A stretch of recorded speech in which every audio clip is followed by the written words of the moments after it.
plus en plus, les machines deviennent de véritables prolongements de nous-mêmes et dans ce domaine, les possibilités sont fascinantes. Savez-vous qu'il est déjà possible, comme je l'ai testé, vous allez le voir, d'écrire un mail par la pensée ou même de diriger une voiture, que l'on peut se servir de son bras comme d'une télécommande. Les hommes-machines, c'est pour demain, reportage de Sandrine Marie. Et si demain, vous pouviez conduire sans les mains, juste par la pensée? Ou bien écrire un email en vous concentrant simplement sur votre ordinateur? Et selon vous, comment ce jeune homme peut-il actionner son bras bionique par la seule force de son esprit? Tout cela n'est pas de la science-fiction, la preuve par l'image. Voici Rory. Il teste aujourd'hui un jeu qui fait fureur aux États-Unis. Son principe, faire monter cette balle dans ce tuyau sans le toucher.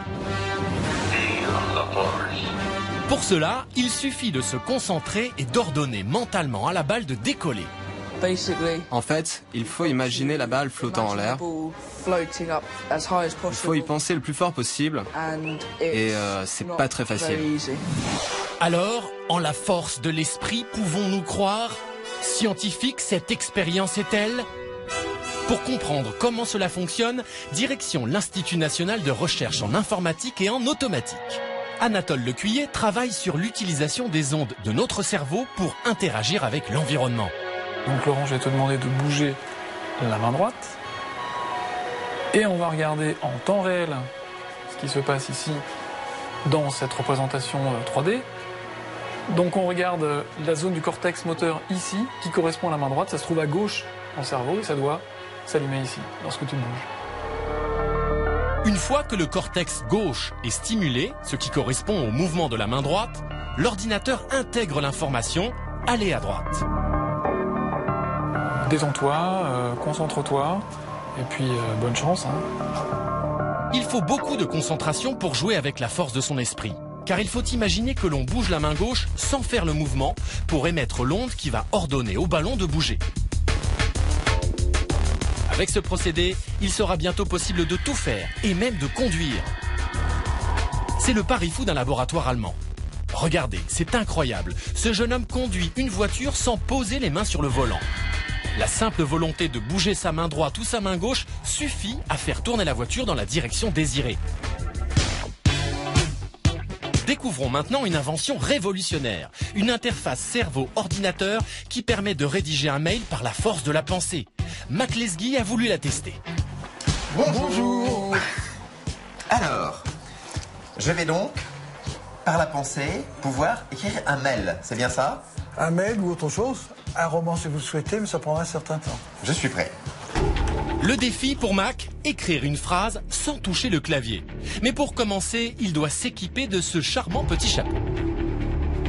Alors, je sens ici que les électrodes sont plutôt à l'arrière de mon cerveau. Ça correspond à quel aire dans le cerveau? Alors la zone occipitale correspond de façon privilégiée à la stimulation visuelle. D'accord. Alors, voyons comment ça marche.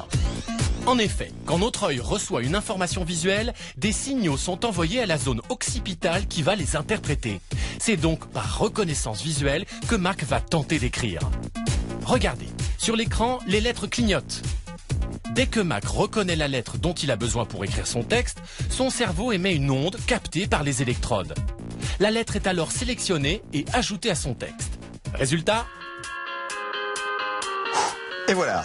Je m'appelle Mac. Il m'a fallu une quinzaine de minutes pour écrire « Je m'appelle Mac ». Une personne bien entraînée peut descendre à quelle durée pour écrire ça? Alors, on peut diviser par 3. On peut diviser par 3. Donc en 5 minutes, je m'appelle Mac. Donc on s'approche d'un rythme d'écriture très... qui reste lent. Qui reste lent, mais qui est quand même, c'est quand même un progrès considérable. Marc, merci beaucoup pour cette démonstration. Je suis quand même extrêmement impressionné, voilà, d'avoir écrit ma première phrase par la pensée. Avec cette technologie, plus besoin de clavier. Et vous allez voir que bientôt, on pourra aussi se passer de la souris. Les mouvements de notre tête suffiront en effet à nous déplacer sur l'écran. Direction le quartier des affaires de la Défense, où Armel Almeida, ingénieur informatique, utilise un casque dernière génération. Ce casque, dans un premier temps, possède un gyroscope. C'est-à-dire qu'à tout moment, on va pouvoir déterminer la position de ma tête. Ensuite, le casque va pouvoir détecter les expressions de mon visage. Cligner des yeux pour zoomer, sourire pour un clic droit ou gauche, froncer les sourcils pour décliquer la souris, le casque reconnaît ses mimiques et envoie les informations à l'ordinateur. Et comme pour Mac tout à l'heure, 16 électrodes captent aussi les informations émises par l'activité cérébrale d'Armel. Ce que je vais faire, c'est que je vais assembler le puzzle grâce au casque et tout ça sans contact, sans les mains. Regardez, Armel fait un rictus vers la droite, c'est le clic de la souris. Avec son mouvement de tête, il la déplace et sa concentration permet de faire pivoter les pièces. Mais quand la souris bug, autrement dit quand les mouvements de sa tête ne sont plus transmis, c'est plutôt comique. J'ai perdu ma souris. Où qu'elle est?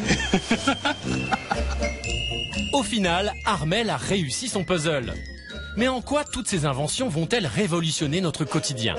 Peut-être qu'après-demain, ce sera directement notre cerveau qui donnera des ordres, des instructions à tout ce qui nous entoure, aussi bien des téléphones mobiles que des télés ou des ordinateurs.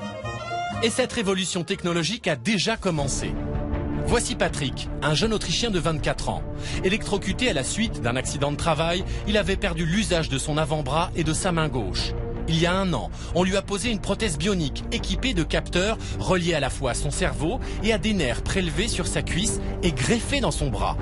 Il peut ainsi envoyer des ordres de mouvement à son nouvel organe. Peux-tu fermer la main? Très bien. Et maintenant, ouvre-la. Regardez-le lasser ses chaussures. Il lui suffit d'imaginer qu'il fait cette action pour que son bras et sa main bionique lui obéissent. Grâce à cette incroyable invention, Patrick a retrouvé son autonomie. Et cette chirurgie devrait se développer dans les années à venir.